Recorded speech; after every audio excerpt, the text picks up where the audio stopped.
Աստվածածին եկեղեցում ներկա էի Հայաստանի Հանրապետության զինված ուժերի հոգևոր առաջնորդության կազմավորման 28-ամյակին նվիրված Սուրբ եւ անմահ պատարագին։ Կային զինվորներ, իրենց սերժանտի ղեկավարմամբ, իդեպ պարոն Պապիկյան, շատ լավ կազմակերպած սերժանտի ղեկավարմամբ, բայց որևէ բարձրաստիճան զինվորական եւ պաշտպանության նախարարության ներկայացուցիչ չտեսա։ Ընդհանրապես գնդերեցները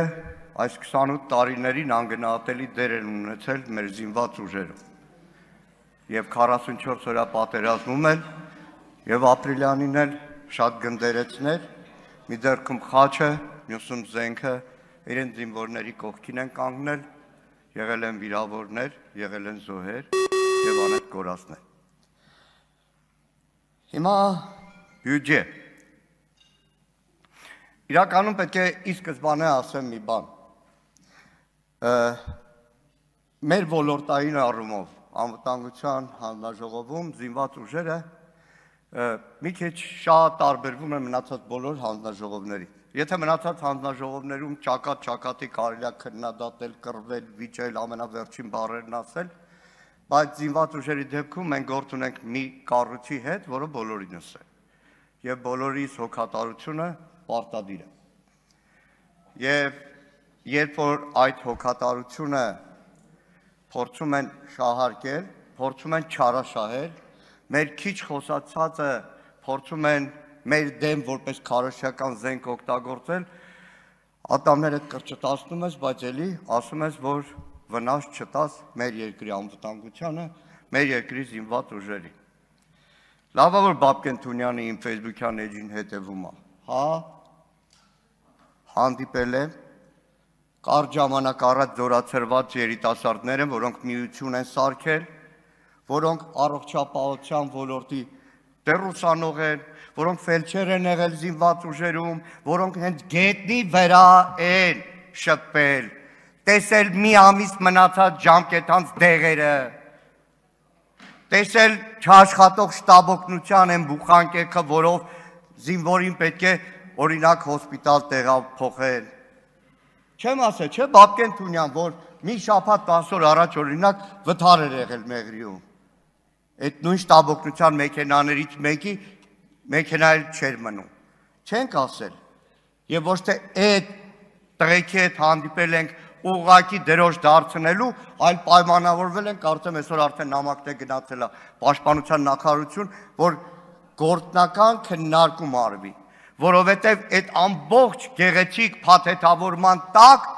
գետնի վրա առողջապահություն լինի, հանդերձանք լինի, 1000 ու մի տեսակ բան։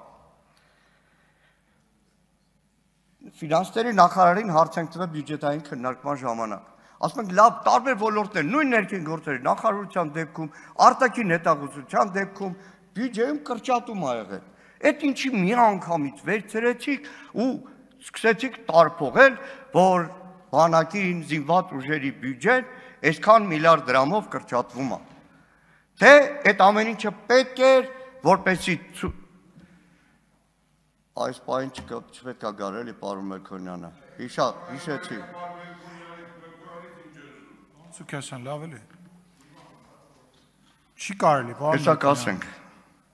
Որովհետև դա արտաքին քաղաքական ուղերձ էր, որովհետև այս իշխանության քաղաքական կրեդոյի ուղերձն է, որ մենք կուճրտելու ենք, մենք բյուջեն բանակի կրճատում ենք, ուղղված Բաքվին, ուղղված Թուրքիային եւ այլ ոչ բարեկամ երկրների։ Հիմա այս վերջին օրերին շատ է Սուրեն Պապիկյանը ազգային ժողովում հրավիրեց, երեկեր թե այս վերջի օրերին Նիկոլ Փաշինյանն է պարբերաբար ասում, եկեք տանենք, ցույց տանք, տանենք, ցույց տանք, տանենք, ցույց տանք։ Գնացել ենք շատ հաճախ, տեսել ենք շատ հաճախ, գովել ենք շատ հաճախ, դիտողությունները նույն պարոն Օհանյանը նստած է, գրավոր ենք ներկայացրել Պաշտպանության նախարարություն, նույն ռազմաարդյունաբերական համալիրի տարբեր ձեռնարկություններ են գնացել, տեսել ենք, բայց այդ դարձնել տուրիզմ, երբ որ հարց առաջանում գաղտնիության դոստուկ չունեցող մարդուն, օրինակ նույն պաշտպանական այդ ամրացված շրջան չի կարելի գնալ, 50 հոգանոց խմբերը ոնց են գնում, Ոնց են գնում։ Միջազգային տուրիզմի զարգացումն է դարձրեք։ Տուրիզմի զարգացումն է դարձրեք։ Բայց այստեղ կա մի հատ կարևոր բան, առավոտվանից գիշերը պարտանում եք, այդ տեսեք ամրոցներ ենք սարքում, ամրոցներ լավ, Գեղարքունիքում այդ ամրոցը 6 տարի առաջ կարիք չկար, չէ սարքելու, դրա համար չէր սարքվում էդի։ Ջերմուկուի ուղղությամբ այդ ամրոցը սարքելու կարիք չկար, չէ։ Կապանում դրա կարիքը չկար։ Ես ձեզ տասնյակներով ադրբեջանական նույնիսկ ֆիլմեր կարող եմ ցուցադրել։ Երբ որ վերջինը մի քանի օր առաջ Ադրբեջանի բանակի ազգային հերոսա խոսում, մտած թունելներով, մանա գալիս ու ներկայացնում է, թե ինչ ինժեներական աշխատանքներ են եղել։ Շատ հաճախ իդեպ ադրբեջանցիները այդ ամբողջ Արցախի առաջնագծի պաշտպանական համակարգը շատ հաճախ կոչում են Օհանյանի պաշտպանական գիծ։ Հիմա ասում եք, եկեք գնանք այդ ամրոցը տեսնենք։ Երևանի քթի տակերը ավելի լավ է այդ ամրոցը տեսնել, թե օրինակ Աղդամում ու չեմ անում մեկ այլ հեռավոր հարյուրավոր կիլոմետր Երևանից հեռու տարածքներում։ Կգանք, կտեսնենք էլ բնականաբար։ Ամենաշատը, որ խոսվում է, ատեստացիա, աշխատավարձը բարձրացնել։ Նիկոլ Փաշինյանը վերջերս ստատիստիկա է։ Իդեպ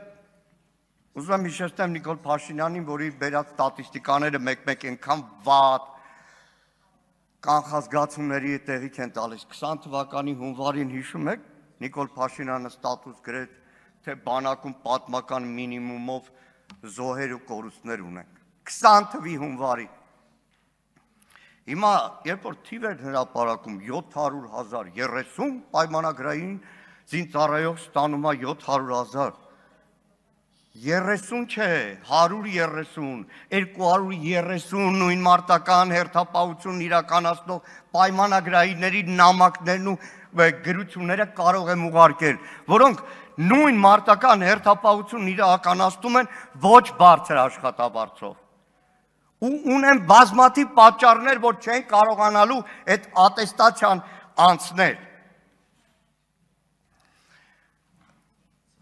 Վերջին օրերին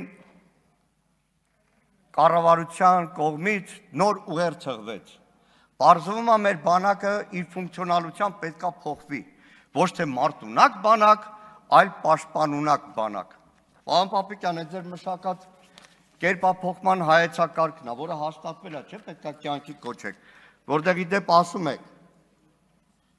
անվտանգության պահպանումը հնարավոր կլինի միայն առաջանցիկ ռազմավարությամբ եւ ժամանակակից պարազինությամբ համալրված, դինամիկ զարգացող, բարձր մարտունակությամբ արհեստավարժ բանակի առկայության դեպքում։ Լսեք, բանակները բոլորը մարտունակ են լինում, պաշտպանունակ լինում են պետությունները, որ ցանկացած վտանգի դեպքում ամբողջ պետական համակարգը լինի պաշտպանունակ, մարտունակ բանակը իր խնդիրը կատարի, պետական ապարատը այն, ինչ որ 44 օրային ձախողվեց վերից վար պետական ապարատով, պետական ապարատը այդ պաշտպանունակությունը ապահովի։ Եվ վերջում, դիմում է զինվորականներին, նայեք, անկարգապահության կոչ չեմ անում, բայց ցավոք սրտի անցնող մի քանի տարիները ցույց տվեց, որ հերթով բոլորի փուրն են տալու։ Մի քանի օր առաջ այդ քրեական գործը Արշակ Կարապետյանի վրա որ հարուցվել է, ես ոչ իր պաշտպան եմ, ոչ էլ անմեղության կանխավարկածով ուզում եմ կասկածի տակ դնել, թե չէ, իդեպ ասեմ, աչքից լուսնել չի եղել, երբ որ պաշտպանության մինիստր ա եղել Նիկոլ Փաշինյանի մոտ, կամ իր գլխավոր խորհրդականն ա եղել Նիկոլ Փաշինյանի մոտ ու մարտի 1-ով ցուցմունք էր տալիս։ Բայց ուզում եմ պատկերացնեք, մարդուն խորհրդականից բերում են գլխավոր շտաբի պետի առաջի տեղակալ, հետո դարձնում են պաշտպանության նախարար, ու դրանից հետո մեկ էլ ասում եք քրեական գործ հարուցվել այն գլխավոր շտաբի պետի առաջի տեղակալ։ Լավ, ով էր նշանակում, ով էր կառավարում, քանիսի վրա են այդպես նույն Փաշինյանի նշանակածների քրեական գործ հարուցել։ Ափսոս ժամանակը քիչ է։ Մարդ եք գտել, պաշտպանում եք, պարոն Մանուկյան, դուք էլ։